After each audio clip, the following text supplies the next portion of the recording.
Assalamualaikum warahmatullahi wabarakatuh. Selamat berjumpa kembali anak-anakku sekalian dalam pembelajaran jarak jauh materi ilmu pengetahuan alam kelas 9. Pada pertemuan kali ini kita akan membicarakan materi sistem perkembangbiakan tumbuhan dan hewan. Bagian-bagian yang akan kita pelajari antara lain sistem perkembangbiakan tumbuhan dan sistem perkembangbiakan hewan. Pada materi sistem perkembangbiakan tumbuhan yang akan kita pelajari adalah 1. Perkembangbiakan pada tumbuhan angiospermae.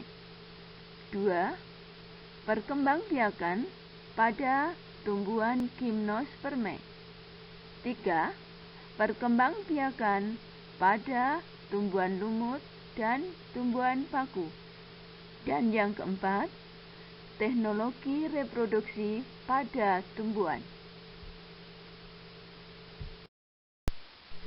Perkembangbiakan pada tumbuhan angiospermae dibedakan menjadi 2, yakni perkembangbiakan vegetatif dan perkembangbiakan generatif.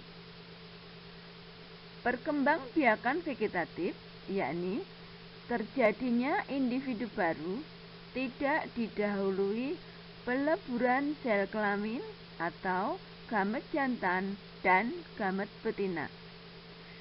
Sedangkan perkembangbiakan generatif yakni terjadinya individu baru didahului oleh peleburan sel kelamin atau gamet jantan dan gamet betina. Untuk perkembangbiakan vegetatif dibedakan menjadi 2 lagi, yakni vegetatif alami dan vegetatif buatan.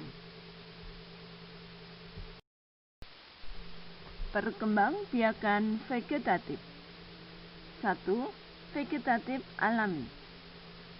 Vegetatif alami adalah perkembangbiakan secara vegetatif yang terjadi dengan sendirinya tanpa campur tangan manusia.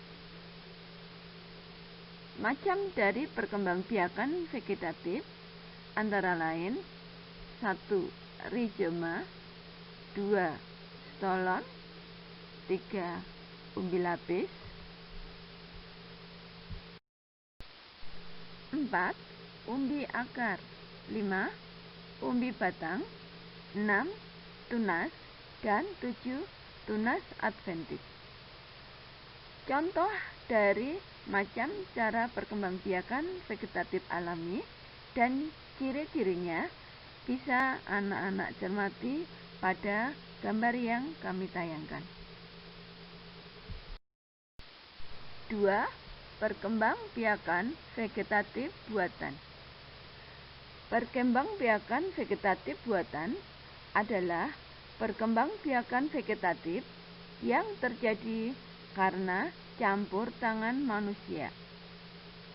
Macam cara perkembangbiakan vegetatif buatan antara lain stek, merunduk, mencangkok,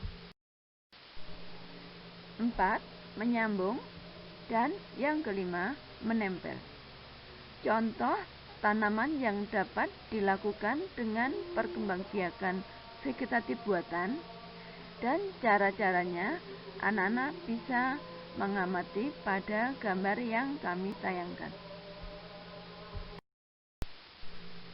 Perkembangbiakan generatif.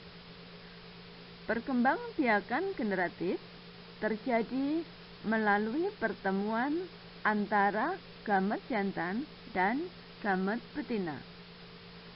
Pertemuan gamet jantan dan gamet betina disebut pembuahan. Peristiwa pembuahan pada tumbuhan diawali dengan peristiwa penyerbukan, yakni jatuhnya serbuk sari di atas kepala putik. Berdasarkan asal serbuk sari, penyerbukan dibedakan menjadi 4 macam, yakni 1. Penyerbukan sendiri, 2. Penyerbukan tetangga, 3. Penyerbukan silang, dan yang keempat, penyerbukan bastar. Ciri-ciri dari macam-macam penyerbukan tersebut, anak-anak bisa mengamati pada gambar yang ditayangkan. Ada beberapa perantara jatuhnya serbuk sari di atas kepala putik.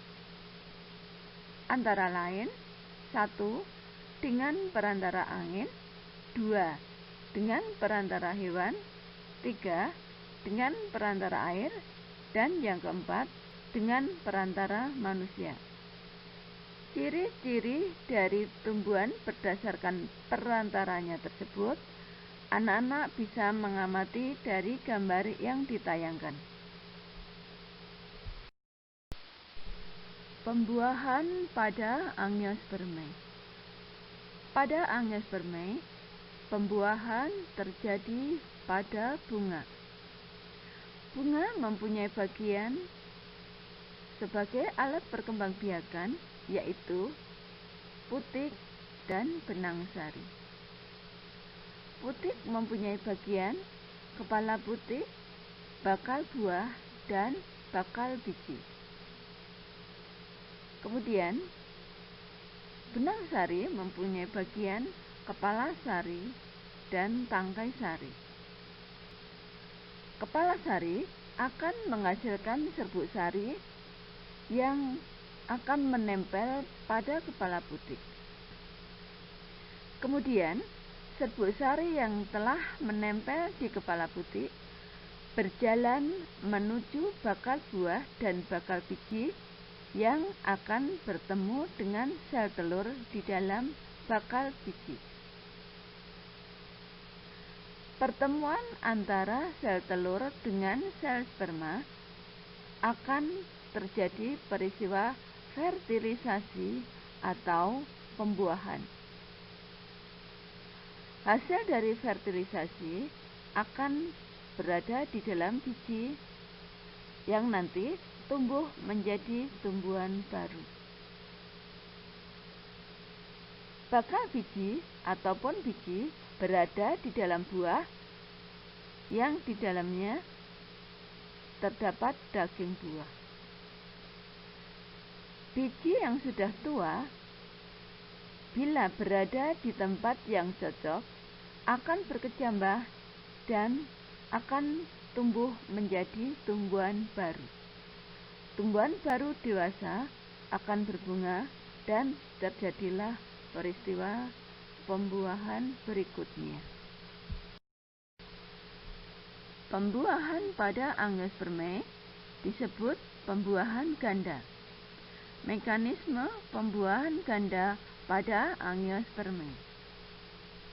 Pertama, serbuk sari menempel di atas kepala putik membentuk bulu serbuk sari menuju ke bakal buah. Inti serbuk sari membelah menjadi 2, yaitu inti vegetatif dan inti generatif. Inti vegetatif berjalan di depan sebagai penunjuk arah menuju ke sel telur di dalam bakal biji. Kemudian, inti generatif membelah menjadi 2, yaitu inti generatif 1 dan inti generatif 2. Inti generatif 1 akan membuahi inti sel telur di dalam bakal biji. Kemudian, inti generatif 2 akan membuahi inti kandung lembaga sekunder. Peleburan inti generatif dengan inti sel telur akan menghasilkan calon individu baru. Sedangkan peleburan inti generatif dengan inti kandung lembaga sekunder akan menghasilkan endosperm. Dari pembuahan tersebut dikatakan mengalami pembuahan ganda. Artinya, di dalam pembuahan menghasilkan dua macam, yaitu calon individu baru dan endosperm.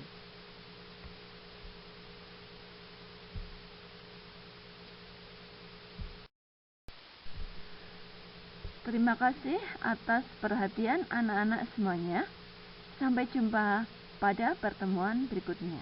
Wassalamualaikum warahmatullahi wabarakatuh.